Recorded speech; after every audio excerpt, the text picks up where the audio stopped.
kelompok 1 akan mempresentasikan tentang kebutuhan oksigenasi. Perkenalkan, nama saya Sipan Sapira. Perkenalkan, nama saya Salsa Akan Tayunia. Perkenalkan, nama saya Ahmad Rafi Hasanin. Baik, penjelasan yang pertama akan dijelaskan oleh Salsa. Di sini ada pengertian, kebutuhan oksigenasi merupakan kebutuhan dasar manusia yang digunakan untuk kelangsungan metabolisme satu, untuk mempertahankan hidupnya dan untuk aktivitas berbagai orang atau sel. Menurut Nurse Penyair Universitas Erlangga. Yang kedua, di sini ada sistem tubuh yang berperan dalam kebutuhan oksigenasi.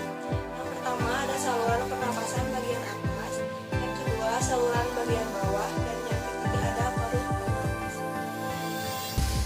Lalu ada organ pernapasan manusia. Yang pertama ada hidung, lalu tenggorokan atau trakea, ada bronkus, bronchiolus, alveolus, dan paru-paru.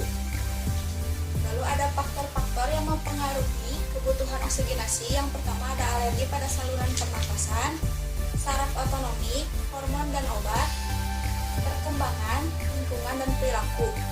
Terus di sini ada proses oksigenasi. Yang pertama ada ventilasi, yaitu pertukaran udara dari atmosfer ke alveolus dan dari alveolus ke atmosfer. Hitung-hitungannya 20-60% oksigen yang masuk ke dalam alveolus. Terus yang difusi gas, pertukaran gas menembus dinding alveolus ke kapiler dan gas dari kapiler menembus alveolus. Di sini 97% oksigen yang diangkut oleh hemoglobin dan 3% larut dalam plasma darah. Terus ada yang terakhir ada transfusi gas, proses penyebaran atau pendistribusian oksigen ke seluruh tubuh. Terus juga di sini ada gangguan yang berhubungan dengan respirasi. Yang pertama flu, influenza, faringitis, laringitis, asma, bronkitis, emfisema, pneumonia, dan kanker paru-paru. Yang berikutnya di sini ada obstruksi jalan nafas. Obstruksi partial atau total jalan nafas disebabkan benda asing seperti makanan mudah jatuh ke belakang pada pasien tidak sadar, penumpangan sekret pada jalan nafas. Jenis pernapasan ada dibagi menjadi dua. Yang pertama internal dan eksternal. Yang pertama internal, pertukaran gas antar sel jaringan dengan cara sekitarnya, mulai dari darah, hemoglobin sampai jaringan mengambil oksigen. Yang eksternal, yang pertama proses masuk oksigen dan keluarnya CO2 dari tubuh.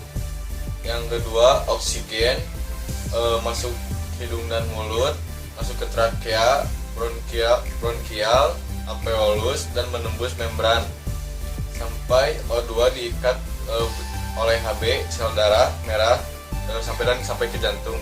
Yang ketiga karbon dioksida masuk ke membran kapiler alveolus, kapiler darah dan alveolus dan bronkial dan trakea, dan keluar lagi melewati hidung dan mulut. Perubahan pola pernapasan, yang pertama ada takipne, napas cepat. Yang kedua bradipne, napas lambat. Yang ketiga hiperventilasi, napas lebih cepat dan dalam.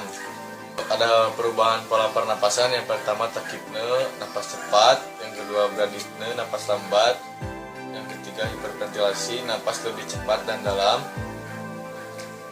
Kusmaul, napas cepat dan dalam sama kayak hiperventilasi. Terus yang kelima ada hipoventilasi, gangguan ketika seorang bernapas terlalu pendek atau lambat atau kebalikannya dari hiperventilasi. Yang keenam ada dyspne, yaitu pernapasan sesak. Terus ada Cheyne-Stokes, adalah bertambahnya dan berkurangnya ritme respirasi. Terus ada pernapasan paradoksial, yaitu gangguan pernapasan yang diakibatkan oleh kelainan fungsi otot dan diafragma. Terus ada biot. Biot adalah pernapasan yang iramanya yang mirip dengan Cheyne-Stokes. Terus sidor. Sidor itu sebagian udara yang menerpa bagian yang terhambat. Ini lebih ke suara napasnya. Lalu ada ritme pernapasan yang abnormal. Yang pertama ada sinus tox, yaitu bertambah dan berkurangnya ritme respirasi dari pernapasan yang sangat dalam, lambat, dan akhirnya diikuti periode apne, gagal jantung, kongestif, dan lainnya. Lalu ada kusmaul atau hiperventilasi.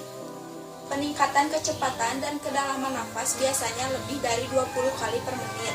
Dijumpai pada asidosi metabolik dan gagal ginjal. Lalu ada apnestik atau henti napas pada gangguan sistem saraf pusat. Lalu ada biot, nafas dangkal mungkin dijumpai pada orang sehat dan klien dengan gangguan sistem saraf pusat. Ini pun ada contoh-contoh alat untuk pemberian oksigen. Yang pertama ada nasal kanul, yang kedua ada simple mask, yang ketiga ada rebreathing mask, dan yang keempat ada non rebreathing mask. Yang pertama di sini ada nasal kanul, kapasitasnya dari 1 sampai 6 liter per menit.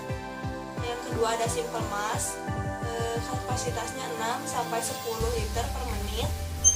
Selanjutnya ada rebreathing mask dari 10 sampai 12 liter per menit, dan yang terakhir ada non rebreathing mask dari 12 sampai 16 liter per menit. Nah, misalkan kalau lebih dari kebutuhan pasiennya, kalau lebih dari 16 liter, pakai yang nasal kateter.